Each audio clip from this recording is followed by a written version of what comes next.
মৃত্যু তোমার ঠোঁটের নড়াচড়া বন্ধ করে দিবে, মৃত্যু তোমার জবানের শব্দ উচ্চারণ আওয়াজ বন্ধ করে দিবে, মৃত্যু তোমাকে তোমার কণ্ঠস্বর স্তব্ধ করে দিবে, মৃত্যু তোমার জিহ্বার সব স্বাদ বিনষ্ট করে দিবে।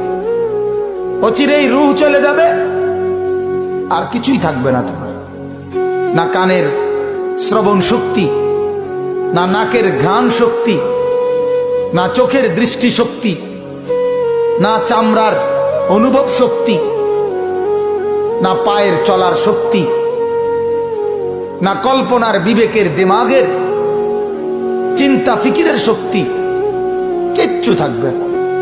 আল্লাহর নবী এটাই বলছেন, সব কিছু নষ্ট করে দেয়, মিনিটে স্তব্ধ করে দেয় যেই জিনিস, সেই মৃত্যুকে বারবার স্মরণ করো, বারবার স্মরণ করো, বারবার স্মরণ করো।